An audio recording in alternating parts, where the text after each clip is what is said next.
Today's lesson is a continuation from previous lessons about selection, and today specifically we will talk about nested selection. So the question is, what does it mean by nested selection? We say that if is nested if we have if else or if statement inside another if statement. Just consider the following decision box. If we have a condition, we have yes part and we have no part. Now for yes statement and for no statements, if there is another if and else, then we say that we have nested if, which means if inside another if. So it is possible that we have nested another if here, or it is possible we have another if is here.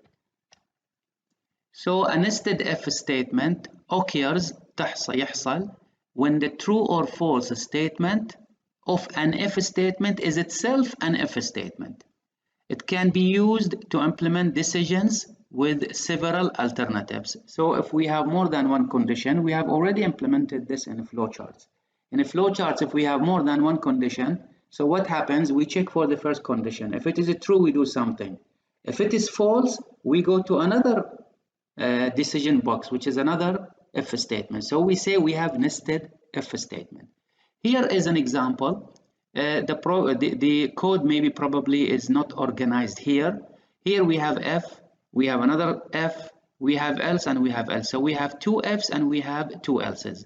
If you want to do the matching for if and else, whenever you see an else, you go up, then the first, see this else, for example, the second one. When you go up, you have another else. So that means this else or this else belongs to another if. So if you go up, so this else and this if are one group, because you know that if and else cannot be separated. If if and else, these if and else are a group, so we have another outer if and else outside the inner if and else. So this if and else is inside the yes statement.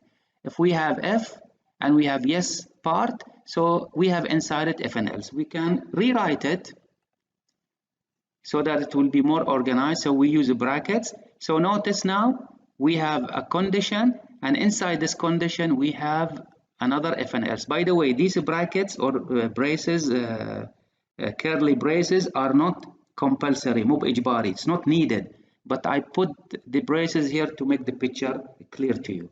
So if the condition is true, we have another if and else inside the if statement. Now we go to another type of nested if, which is called multi-branch. Multi-branch, it means more than one condition. Multi-branch متعدد الأفرع.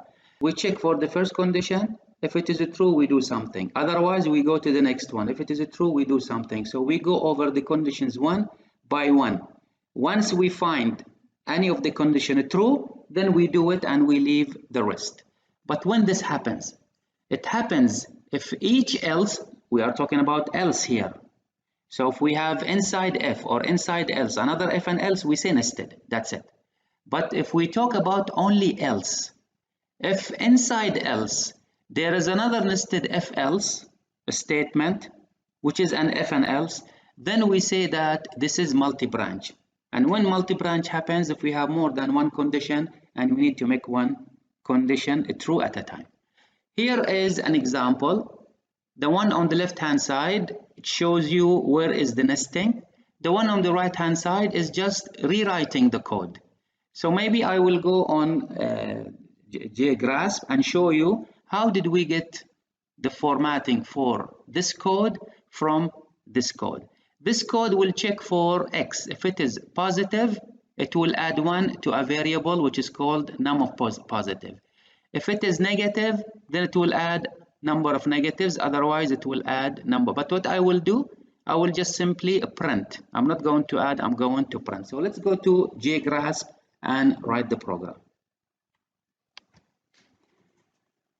So here we are in JGrasp. I have already prepared the program to save some minutes. So the name of the class is nested if else. And here we need to declare a scanner because we are going to read from the user a number. So we will read a number from the user. We will ask the user please enter a number. We will read it from the same line. And number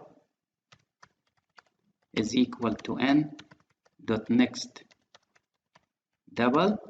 And here we would like to check if it is positive. And you know how to check for a number if it's positive by writing f number greater than 0, not greater, not equal. Here we will print system dot out println it is positive. Now for else part, we have another two options. For the else part here, it could be negative or it could be positive. So inside we need, I will put brackets just for telling you that what comes next will be part of else. And if it is only one statement, we will remove the brackets, the curly brackets.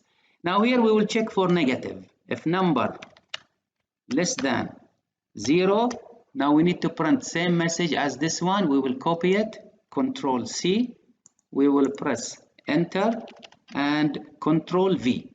But we need to write that it is negative. And now for the last, so for this if else, the else will be for 0, what is remaining at the end. And if you remember on a flowchart, if this is the last condition, so there is no need to put a decision box, which is if and else. You just simply write a message because this is the last option. So it is 0. This is our program. We need to test it, that it does not have any errors. So we will run it. It will do the compilation. And so here it is asking, please enter a number. And first we will check for positive number. So it is positive. Run it again. It is asking for another number. Give it -45. So it is negative. Run it one more time and give it 0. So it says it is 0. So it is called nested because as you see that inside else we have if and else. And also it is called multi-branch because in every else there is either single statement or another if. So here this is, see inside here we don't have if and else. Otherwise it's not going to be called multi-branch. But inside else we have another if and else. And this else is the last one. If under this else I have another if and else, and inside the next else we have another if and else, then it's called multi-branch. Now if and else is considered as one line because they are grouped together. So if they are, if only under else we have if and else, so we don't need brackets. We can just simply remove these curly brackets. But we need to organize the program so that it is easy for us to understand it. What I'm going to do, I'm not going to add anything except play with the spaces and put some lines from one, put some statements from one line and take them to the other line. For this F, which is inside else, I'm going to take it up one line and make it close to else. And for this next else, I will take it to the left and align it with if and else. So F and else F and else are aligned on the same column. And also for this print, I will take it to the left and make it aligned to the statement inside F. And this also, I'll take it to the left and make it so. It looks like we have two columns. One column for F, else F, else F, else F, and the other column will be for what's inside each F and else. So this is like you are walking in a corridor and there are plenty of rooms. First, you have to check the first room, if it is open or not. If it is not open, you go to the next room. And if it is not open, you go to the next room until you find a room that is open. This is how the computer will do.